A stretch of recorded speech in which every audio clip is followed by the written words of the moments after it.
Millionaire husband betrays pregnant wife for mistress. 5 years later, karma strikes back, and he was crying with regret, but the morning sun painted golden streaks across the mahogany floors of the Sterling mansion, a $20 million testament to success perched in the most coveted corner of Beverly Hills. James Sterling stood at his floor-to-ceiling window, pressing a crystal tumbler of fresh squeezed orange juice to his temple, watching the gardeners meticulously trim his prize-winning roses. At 42, he had achieved what most men only dreamed of, and he knew it. The soft padding of bare feet on hardwood made him turn. Amara Sterling, his wife of 3 years, appeared in the doorway of their master suite, wrapped in a silk robe the color of midnight, even with her hair wrapped in a satin scarf and no makeup on her face. She took his breath away. Her dark skin seemed to glow from within, and those eyes, deep brown with flecks of gold, held the same fierce intelligence that had first drawn him to her at that real estate convention in Chicago 5 years ago. "You're up early," she said, crossing the room to join him. Her Harvard Business School diploma hung on the wall behind them, next to his from Yale. The perfect power couple, the magazines called them. Black excellence meets old money, creating a new dynasty. James wrapped an arm around her waist, breathing in the familiar scent of cocoa butter and jasmine. "Big day ahead. The Thompson deal is finally closing." Amara smiled, but there was a nervousness in it he'd never seen before. "Actually, I need to talk to you about something before you head to the office." They sat on their custom-made Italian leather sofa, the one Amara had insisted would perfectly complement the room's aesthetic. She'd been right, of course. She was always right about these things. The same instincts that had helped her transform Sterling real estate from a respectable family business into a billion-dollar empire never failed in their personal life either. "James," she began, taking his hands in hers, "I know we said we'd wait another year, focus on the Singapore expansion first, but—" She bit her lower lip, a rare display of uncertainty from a woman who regularly went toe-to-toe with the toughest CEOs in the business world. "I'm pregnant," the words hung in the air between them, heavy with implication. James felt his heart skip a beat, then another. They had discussed children, of course. It was expected. The next step in their perfectly planned life. But suddenly, faced with the reality, something cold and sharp twisted in his gut. He forced a smile, the same one he used to close difficult deals. That's wonderful, baby." The words felt hollow, even to his own ears. If Amara noticed his hesitation, she didn't show it. She launched into details about due dates and doctor's appointments, her voice taking on that excited tone she usually reserved for particularly promising property acquisitions. Her free hand rested unconsciously on her still flat stomach, and James found himself staring at it, feeling increasingly disconnected from the scene playing out before him. The rest of the morning passed in a blur. He watched Amara move through their usual routine, her morning yoga in their private gym, the chef serving her favorite avocado toast, their housekeeper Maria fussing over her with grandmotherly affection. But something had shifted in James's perception. The perfect life he'd built suddenly felt like a trap. Later, as his chauffeur Frank drove him to the office in their Rolls-Royce Phantom, James scrolled through his phone, pausing on a photo from last night's charity gala. There he was with Amara, his hand proud on her waist, her dazzling smile lighting up the frame. They looked perfect together, he in his Tom Ford tuxedo, she in a custom Versace gown that highlighted her statuesque figure. The caption read, "Power couple James and Amara Sterling donate $5 million to inner-city education initiatives." The car stopped at a red light, and James watched a young couple cross the street pushing a stroller. The woman was laughing at something her partner had said, looking exhausted but happy. James felt a surge of panic. Is that what his life would become? Sleepless nights, diaper changes and baby talk? Would board members take him seriously if he had to leave meetings to attend school plays? His phone buzzed with a text from Amara. "Made an appointment with Dr. Richardson for next week. Can't wait to hear our baby's heartbeat." James stared at the message, his thumb hovering over the response field. The perfect husband would be excited. The perfect husband would already be researching the best preschools and setting up a trust fund. The perfect husband wouldn't be fighting the urge to run as far and fast as possible. The Rolls-Royce pulled into his reserved parking spot at Sterling Tower, 50 stories of glass and steel that pierced the Los Angeles skyline. As he stepped out, adjusting his Brioni suit, his secretary Victoria hurried to meet him, her blonde hair catching the morning sun.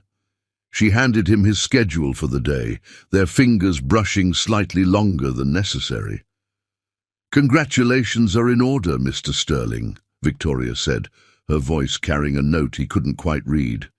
"Mrs. Sterling just called to let us know about the baby." James stopped walking, turning to face her. Victoria Kane was new to the company, barely 2 months on the job, but she'd already proved herself invaluable. More importantly, she represented something that was becoming increasingly appealing: simplicity. No expectations, no dynasty to build, no perfect life to maintain. "Thank you, Victoria," he said, and for the first time that morning his smile felt real. "Let's focus on work for now, shall we?" As they rode the elevator to the executive floor, James felt the weight of his perfect life pressing down on him. Amara had helped him build an empire, had made him better in every way. She deserved his joy, his excitement, his full commitment to their growing family. But as Victoria briefed him on the day's meetings, her perfume subtle but intoxicating in the confined space, James Sterling, millionaire, philanthropist, and supposedly perfect husband, began to plot the destruction of everything he held dear. The perfect life, he was beginning to realize, was perfectly suffocating. The other woman. Victoria Kane understood the art of waiting. Like a spider weaving its web, she had learned that the most successful traps were built with patience and precision. When she applied for the executive assistant position at Sterling Real Estate, it wasn't by chance. She had studied James Sterling for months, his habits, his weaknesses, and most importantly, the hairline cracks in his perfect marriage that even he hadn't noticed yet. Her first day at Sterling Tower had been calculated down to the smallest detail. The cream-colored Chanel suit, modest enough for the office but tailored to perfection. Her platinum blonde hair styled in soft waves that made her look younger than her 32 years. No wedding ring. She'd learned early in her career that married men preferred their temptations unattached. Mr. Sterling's previous assistant served him for 15 years, the HR director had warned her during the interview. He has exacting standards. Victoria had simply smiled, confidence radiating from her glacier blue eyes. "I look forward to exceeding them." For the first month, she was the model of professional efficiency. She arrived 15 minutes before James each morning, having memorized his coffee preferences: black, 2 sugars, but switched to green tea after lunch. She anticipated his needs before he voiced them, managed his calendar with military precision, and most importantly, she listened. She listened when he complained about board meetings running long. She listened when he grumbled about charity galas eating into his weekends. And she especially listened during those quiet moments when he stared out his office window, sighing about the weight of expectations. The news of Amara's pregnancy was the opportunity she'd been waiting for. She watched James that morning, noted how his hands trembled slightly when he picked up his phone, saw the panic flash across his face when he thought no one was looking. Victoria had played this game enough times to recognize a man on the verge of a crisis. "You seem tense, Mr. Sterling," she said one evening, placing his usual afternoon tea on his desk. The office was quiet, most employees having left for the day. "Is everything all right?" James looked up, dark circles under his eyes betraying his lack of sleep. "Just business," he lied. But Victoria noticed how his wedding ring felt heavy on his finger, how he kept twisting it unconsciously. "Of course," she replied, turning to leave. Then, as if it were an afterthought, "My father was the same way when my mother was pregnant with me. Sometimes I think men process these changes differently than women expect them to." She saw the relief flood his features. Finally, someone who understood. It was the first crack in his armor, and Victoria knew exactly how to widen it. Over the next few weeks, she became his confidant. Small comments here and there, always careful, always seemingly innocent.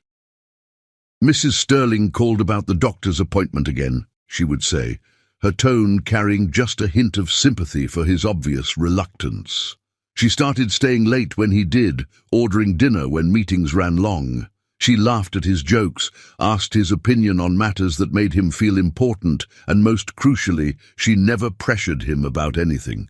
She became his escape. While Amara's morning sickness kept her home more often, Victoria stepped up to accompany James to business lunches and client meetings. She wore subtle perfume that reminded him of his college days, before responsibility and expectations weighed him down.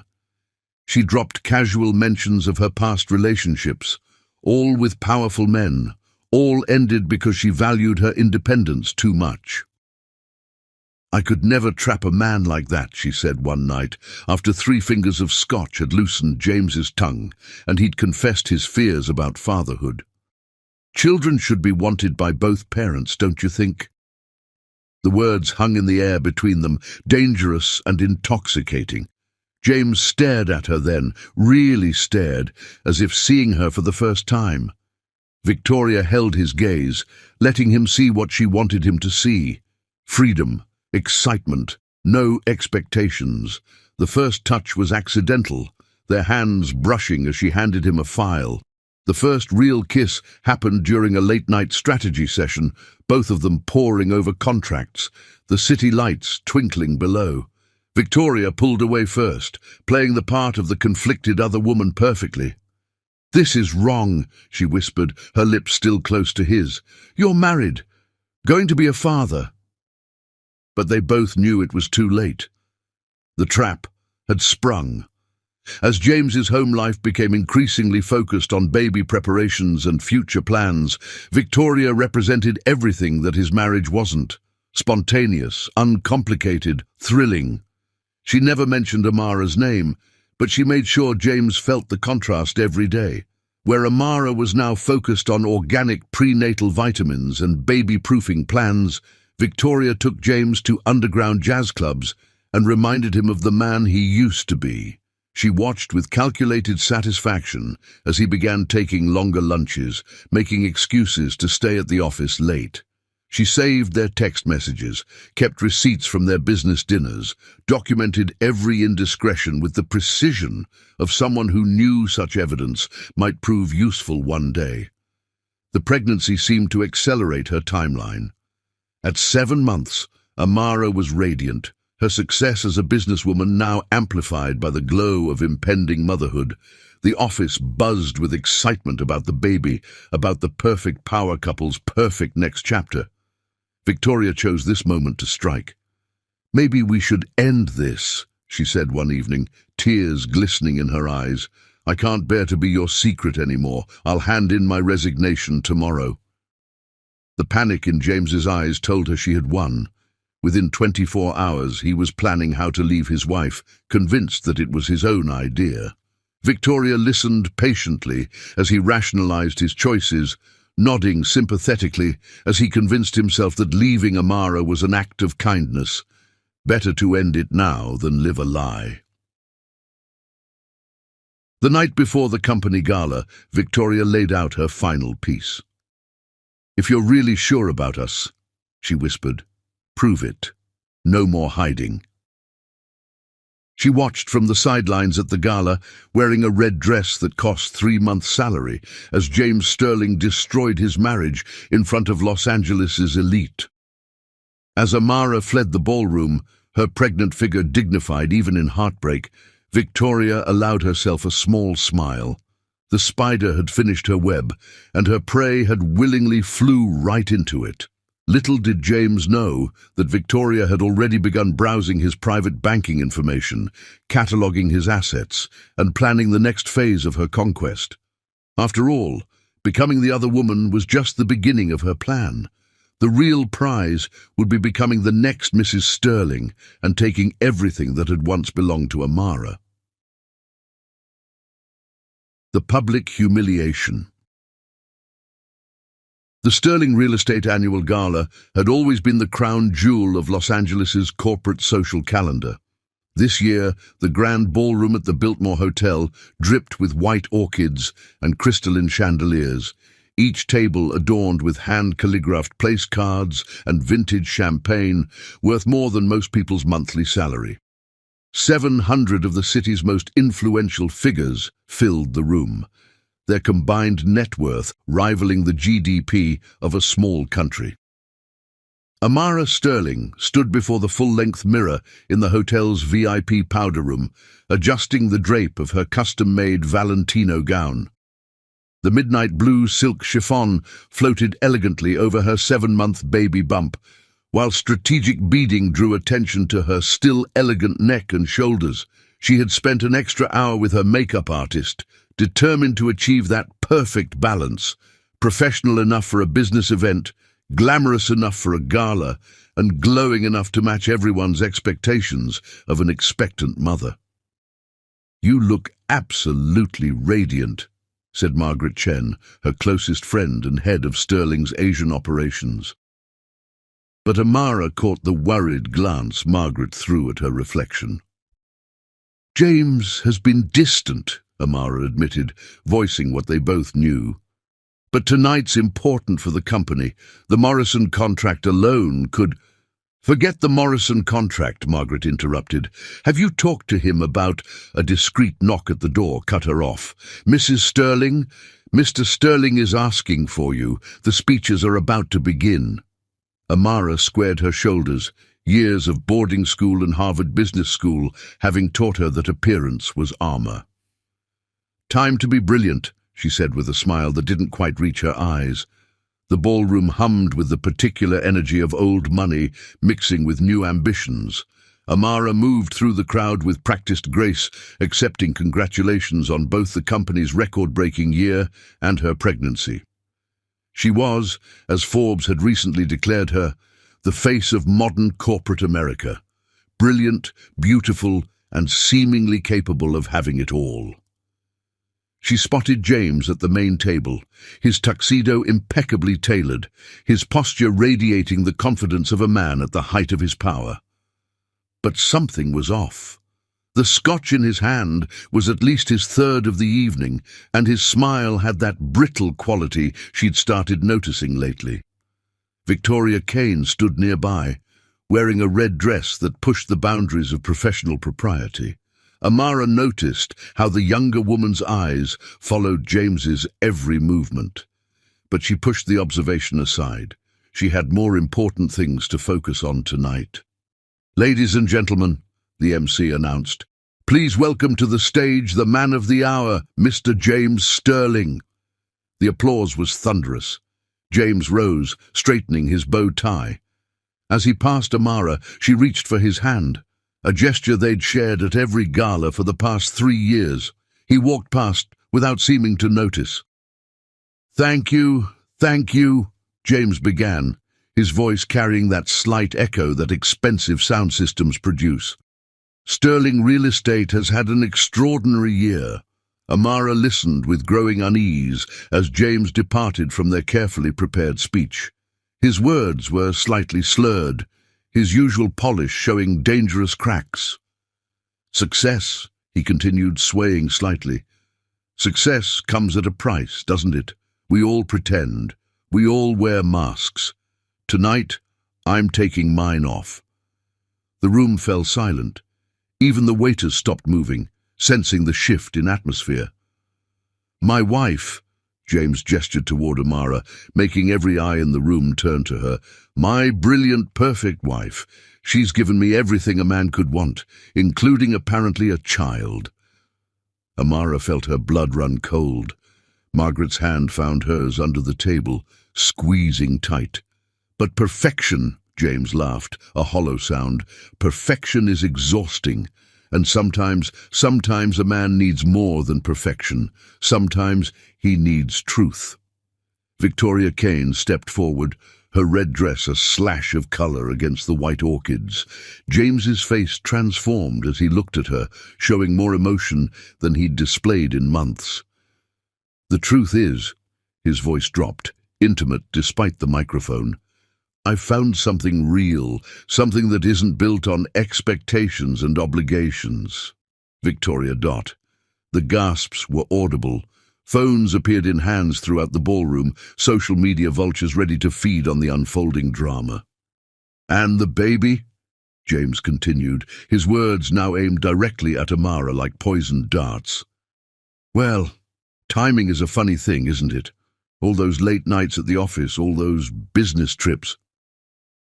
The insinuation hung in the air like smoke. Amara felt the baby kick, a sharp reminder of the innocent life caught in this nightmare. She rose slowly, her hand resting protectively over her stomach. The room was so quiet you could hear the ice melting in abandoned glasses. Hundreds of eyes watched, hundreds of phones recorded as Amara Sterling faced the public destruction of her marriage. James, her voice was clear, carrying to every corner of the silent room, you're drunk, and you're making a mistake that you'll regret for the rest of your life. She turned to Victoria, who had the audacity to smirk. As for you, Ms. Kane, I suggest you enjoy this moment. It's the last time you'll be welcome in any boardroom in this city. With the same grace she'd used to close billion-dollar deals, Amara walked toward the exit. Her heel caught on the hem of her gown, but she didn't stumble. She would not give them the satisfaction. Behind her, chaos erupted. Margaret was shouting at James. Board members were huddled in urgent conversation. Someone was crying, probably James's mother, who had always treated Amara like the daughter she never had.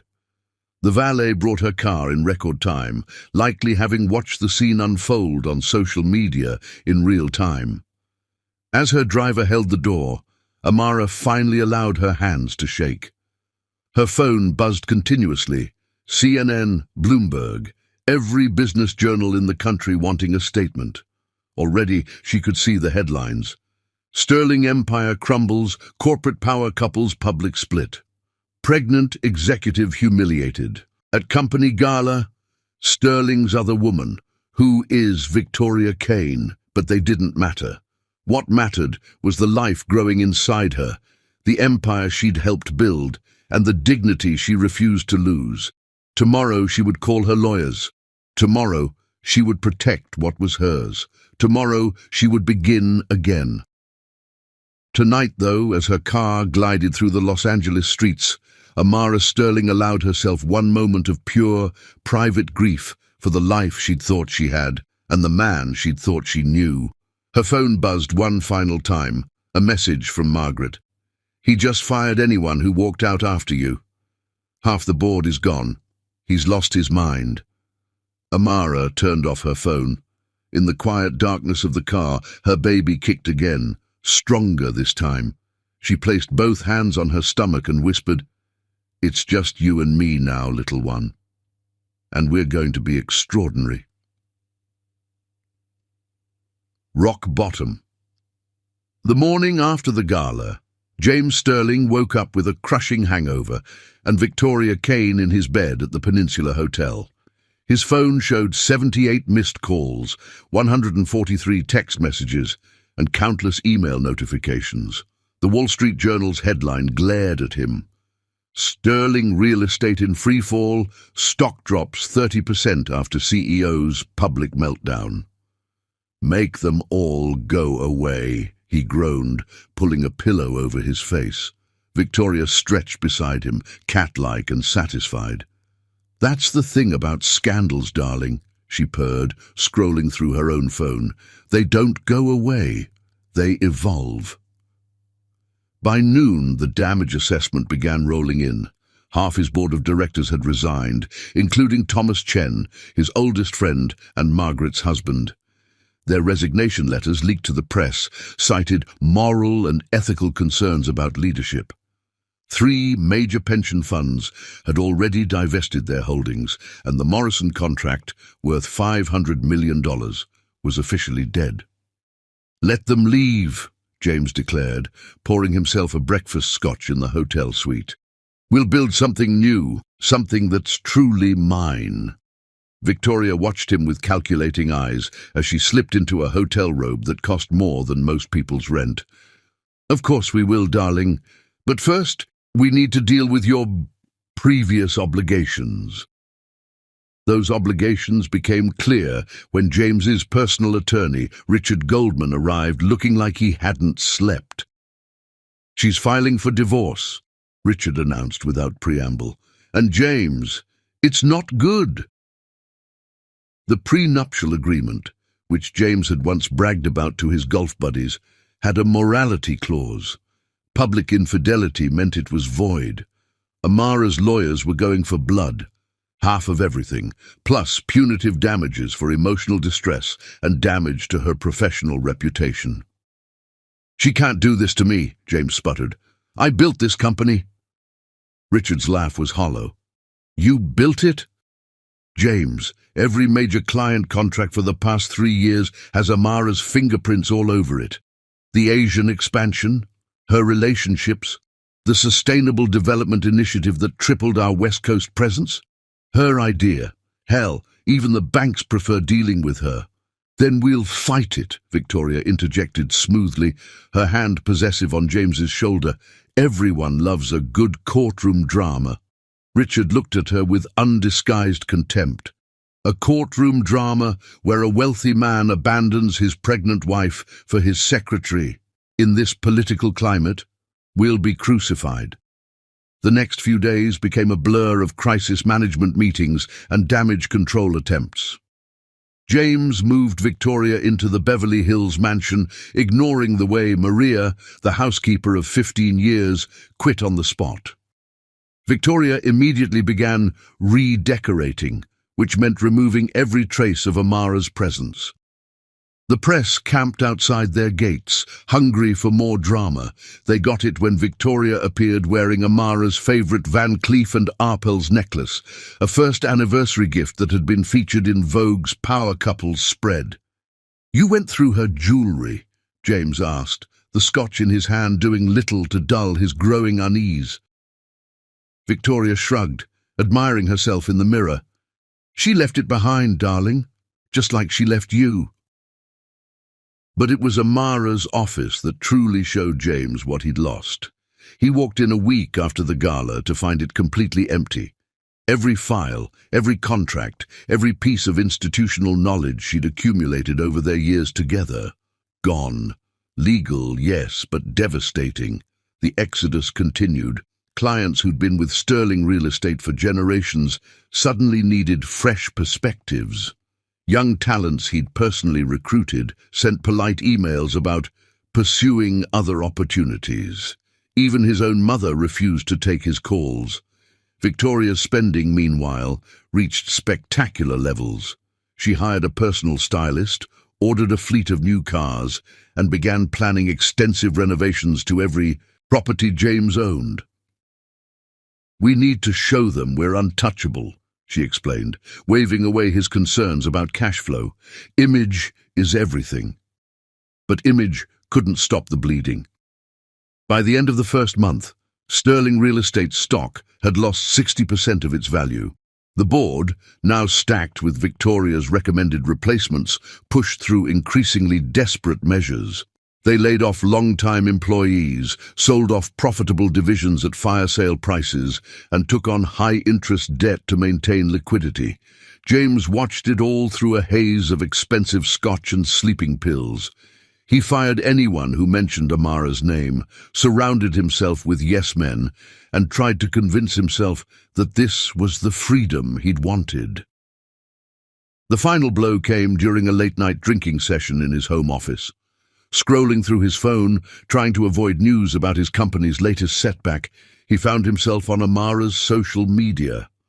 There she was, attending a clean energy conference in Singapore, her first public appearance since the gala. She looked radiant, her pregnancy even more pronounced, fielding questions about her new consulting firm with characteristic grace. The comments below were brutal. "Karma's coming for James Sterling. Who cheats on a pregnant woman? Trash. Amara's better off without him. Sterling real estate is finished." James hurled his phone across the room, shattering both the device and a photo of his father, the man who'd started their company with a single real estate office and an unwavering code of ethics. Daddy throwing a tantrum.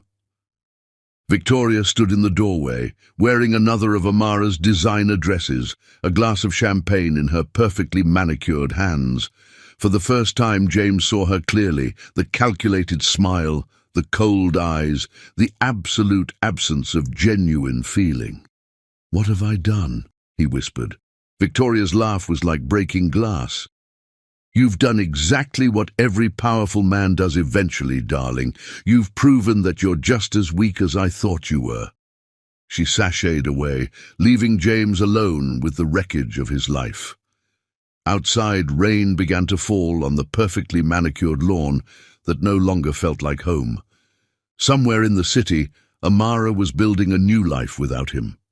Their child would grow up knowing that its father had chosen pride and lust over love and family. James Sterling, once the king of Los Angeles real estate, sat in his darkened office and finally admitted the truth. He hadn't hit rock bottom when he lost his wife, his company, or his reputation. Rock bottom was realizing that he deserved to lose it all. The birth and the truth. The maternity ward at Cedars-Sinai Medical Center had seen its share of drama, but the birth of Marcus Sterling made headlines for all the wrong reasons. While Amara labored for 26 hours, James Sterling was photographed boarding his private jet to the Maldives with Victoria Kane, her bikini-clad figure splashed across TMZ's website. Margaret Chen hadn't left Amara's side since her water broke, fielding calls from worried board members and ruthlessly screening visitors. "Push," she encouraged, letting Amara squeeze her hand until the bones creaked. "Show them what you're made of." At 3:47 a.m. on a stormy Tuesday morning, Marcus Sterling announced his arrival with a powerful cry that seemed to shake the hospital walls. The nurses cleaned him and placed him in Amara's arms, his tiny features a perfect blend of his parents. "Oh," Amara breathed, tracing her son's face with a trembling finger. "He looks just like—" "Don't," Margaret warned. "Don't give him that power." But it was impossible to deny. Marcus had James's distinctive nose, his determined chin, and even the same cowlick in his dark hair. Nature had created irrefutable evidence of paternity, visible to anyone with eyes. The birth announcement made the front page of every major newspaper, accompanied by a hospital photo of Amara holding Marcus, Margaret standing protectively beside them. The comment sections exploded. "DNA test not needed. That's definitely James Sterling's son." "Father of the year, missing his kid's birth for a beach vacation. Classy. Look at that baby's face and tell me he isn't a Sterling." The photos reached James via his new assistant. Victoria had insisted on firing everyone who'd worked with Amara while he was sipping coconut rum on a private beach. The resemblance hit him like a physical blow. "Darling!" Victoria called from their luxury villa. "The jet's ready for Dubai." James stared at his phone, at the son he'd abandoned before he'd even taken his first breath. The truth he'd been running from caught up with him under the Maldivian sun. He was now officially the kind of man he'd spent his entire life despising. The fall from grace. The next 5 years unfolded like a tale of two cities. In one story, Amara Sterling, she kept the name, telling reporters, "I earned it," built an empire from the ashes of her marriage. Her consulting firm, Phoenix Global, specialized in ethical corporate restructuring and sustainable development. By Marcus's first birthday, she'd already helped 3 Fortune 500 companies navigate major transitions. "Success is the best revenge," business magazines quoted her saying while she balanced Marcus on her hip during board meetings. Her son grew into a precocious toddler with his mother's intelligence and his father's charisma, a combination that charmed everyone, from CEOs to kindergarten teachers. Meanwhile, James's story took a darker turn. Victoria's spending habits escalated beyond even his considerable means. She traveled with an entourage, redecorated their homes seasonally, and treated his credit cards like they were unlimited resources. "Image is everything," she'd remind him as she ordered another round of Botox or planned another extravagant party. "We have to show them we're winning." But they weren't winning. Sterling Real Estate, once the crown jewel of Los Angeles development, became known for rushed projects and cut corners. Victoria's recommended board members pushed for quick profits over sustainable growth. Environmental violations piled up. Safety regulations were treated as optional. The first lawsuit came from a family in one of their new developments. Toxic materials had been used to cut costs. Then another, and another. James watched his father's legacy crumble while Victoria distracted him with endless trips and parties. His drinking, once confined to evening scotch, began earlier each day. Board meetings became exercises in humiliation as younger, hungrier competitors picked apart his company's weaknesses. Even Victoria's carefully curated social media posts couldn't hide the reality. James Sterling was in freefall. He caught glimpses of his son's life through newspaper photos and social media posts. Marcus's first steps, captured during a charity event where Amara received a humanitarian award. His first day of preschool, holding his mother's hand as they navigated through photographers. His 4th birthday party at the Natural History Museum, surrounded by adoring guests while Amara watched proudly. Each milestone was a dagger to James's heart, each photo a reminder of what he'd thrown away. He began following Amara's career obsessively, reading every interview, watching every speech. She never spoke ill of him publicly, which somehow made it worse. "Your son's trust fund," his accountant ventured during a particularly dire financial review. "It's been depleted." "What?" James looked up from his drink. "That's impossible. I set it up the day after." "Ms. Kane had you sign some transfer papers last month," the accountant said carefully. "She said it was for a real estate investment in Dubai." The revelation sparked the first real fight between James and Victoria. It ended with her throwing a baccarat crystal vase at his head and him discovering she'd been funneling money to offshore accounts for years. "You didn't think I was actually in love with you?" She laughed, her true nature finally fully exposed.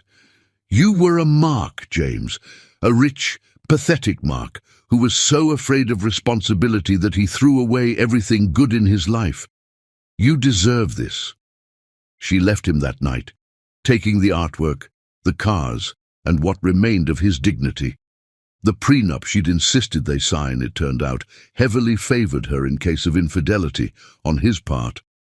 As year 5 of his self-imposed exile from decency approached, James Sterling hardly recognized himself in the mirror. His once sharp suits hung loose on his frame, his hair had gone prematurely grey, and his eyes held the haunted look of a man who'd lost his soul.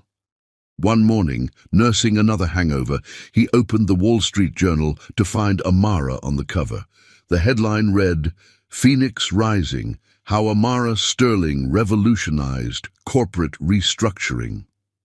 The article praised her innovative approaches, her commitment to ethical business practices, and her ability to balance single motherhood with running a billion-dollar consultancy. A quote from Marcus, now 5 years old, appeared in the article's conclusion. "My mommy fixes broken companies and helps people keep their jobs. She's a superhero." James closed the paper, walked to his home office, and for the first time in 5 years, allowed himself to cry for everything he'd lost, and for the man he should have been. The revelation. On Marcus's 5th birthday, James Sterling stood across the street from the Natural History Museum, watching through the decorative iron fence as caterers unloaded dinosaur-themed party supplies. His Mercedes, once gleaming and proud, now sat dusty in the parking lot, a fitting metaphor for his fallen status. He hadn't been invited, of course. The restraining order Amara's lawyers had secured after his drunken attempt to see Marcus last Christmas made sure of that. But he couldn't. Stay away. Not today. From his vantage point, he could see the museum's entrance hall transformed into a prehistoric wonderland, complete with a towering T-Rex skeleton draped in birthday banners. "Happy birthday, Marcus," read the custom sign in Amara's elegant event planning style. Even from a distance, James could see how she'd maintained her impeccable attention to detail. Every balloon, every decoration coordinated perfectly with the museum's dignified atmosphere, while still capturing the magic of a 5-year-old's birthday party. The guests began arriving, not the usual crowd of kindergartners and harried parents, but a who's who of Los Angeles society. Federal judges carried wrapped presents, tech billionaires helped their children out of Teslas, and even the mayor made an appearance. This wasn't just a birthday party, it was a statement about which Sterling commanded respect now. "Mommy, look! A real dinosaur!" James's heart stopped at the sound of that voice. Marcus burst through the museum doors onto the front steps, wearing a junior paleontologist outfit complete with a pith helmet that was slightly too big for him. James gripped the fence, his knuckles white, drinking in every detail of his son's appearance. The boy was tall for his age, with James's height but Amara's natural grace. His skin was a perfect blend of both parents, and his smile, God, that smile was pure Amara, full of joy and intelligence. Marcus bounced on his toes as he pointed out various dinosaur facts to his guests, his extensive vocabulary betraying both his mother's Harvard genetics and her devotion to his education. "That's the Tyrannosaurus Rex," Marcus explained to a younger child with professorial authority. "But don't worry, it's been extinct for 65 million years. My mummy says knowledge makes fear go away." Amara appeared behind him, resplendent in a sage-green dress that made her look like she'd just stepped off a magazine cover. 5 years had only enhanced her beauty, adding a mature confidence that came from rebuilding her life on her own terms. She knelt beside Marcus, her hand gentle on his shoulder as she helped him welcome his guests. "Remember what we talked about?" she asked him softly. But James could still hear her words carry across the quiet morning air. Marcus nodded solemnly. "Everyone has different circumstances, so we don't brag about our party. We just make sure everyone has fun and learns something cool about dinosaurs." "That's my boy," Amara smiled, straightening his helmet. "Now should we go see if the fossil exhibition is ready?" "Yes," Marcus cheered, then turned to his little group of friends. "Did you know they have a real velociraptor claw? My mommy helped the museum get it. She says just because something is broken doesn't mean it's not valuable anymore." The double meaning of those words hit James like a physical blow. He watched as Amara led the children inside, her natural leadership evident in how both kids and adults gravitated toward her. Through the museum's glass doors, he could see the party taking shape. Educational activity stations mixed with age-appropriate fun, creating an environment that was both entertaining and enriching. Margaret Chen arrived with her husband Thomas, their twins in tow. James remembered when those twins were born, how he'd been named their godfather in happier times. Now they probably didn't even know who he was. "Uncle Marcus!" the twins called out, running to his son. The word struck James like lightning. Marcus was building his own family connections, forming bonds with people who showed up for him, who earned the right to be called family. Through the glass, James watched as Marcus opened his presents. Each gift seemed carefully chosen to nurture his interests. Science kits, educational games, books about dinosaurs and space.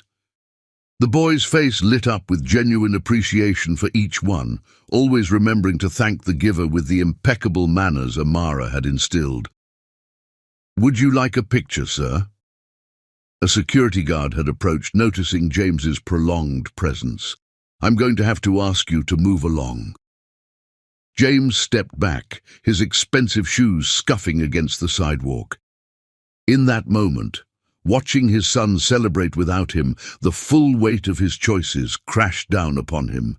He hadn't just lost his wife and child, he'd lost the chance to be part of shaping a remarkable human being. Through the fence, he could hear Marcus's laughter mixing with the excited chatter of his friends. The boy was explaining the difference between herbivores and carnivores to his captivated audience, his small hands gesturing enthusiastically as he spoke. Every movement, every expression showed glimpses of the exceptional man he would become, guided by Amara's wisdom and strength. James turned away, his vision blurring.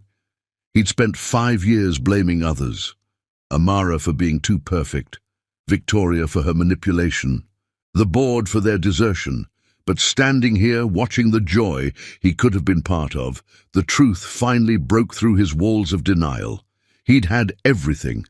A brilliant wife who challenged him to be better, a child who would have looked up to him with those bright, curious eyes, a legacy that could have meant something real, and he'd thrown it all away for what? Cheap thrills with a con artist, freedom from responsibilities that now seemed like precious privileges? As James walked back to his car, Marcus's voice carried one last time across the morning air. "Mommy, did you know T-Rex families stayed together their whole lives? They protected each other." That simple fact, delivered in his son's innocent voice, became the final revelation James needed. He'd failed at the most basic instinct nature had programmed into even the fiercest predators, the drive to protect and cherish one's family. Sitting in his car, watching party balloons dance against the museum's stone facade, James Sterling finally understood that his rock bottom hadn't been losing his money, his company, or even Victoria's betrayal. Rock bottom was realizing that his 5-year-old son knew more about loyalty, love, and family than he'd learned in 47 years of life. And for the first time since everything fell apart, James felt something new stir in his heart. Not self-pity or regret, but a desperate, burning desire to become the kind of man who deserved to be part of that little boy's life, even if it took the rest of his life to prove it. The long road to redemption. James finally understood that no amount of money could fix what he'd broken. He sent Victoria packing, got sober, and started the humbling process of making amends. Amara didn't make it easy, nor should she have. But when he proved, month after month, that he'd changed, she allowed him short visits with Marcus. James learned that redemption isn't found in grand gestures or quick fixes, but in the patient rebuilding of trust, one small act of genuine repentance at a time. While their romantic relationship was over forever, they slowly forged a different kind of bond, one built on the shared love for their son and the wisdom that comes from painful lessons learned too late. The first year was the hardest. Each supervised visit with Marcus felt like walking on eggshells, the weight of his past mistakes hanging heavy in the air. The boy's tentative smiles and careful distance cut deeper than any anger could have. But James showed up every time, sober and present, even when Marcus barely spoke to him. Amara watched from the sidelines, her arms crossed and her eyes sharp, until the day Marcus spontaneously hugged his father after a successful Little League game.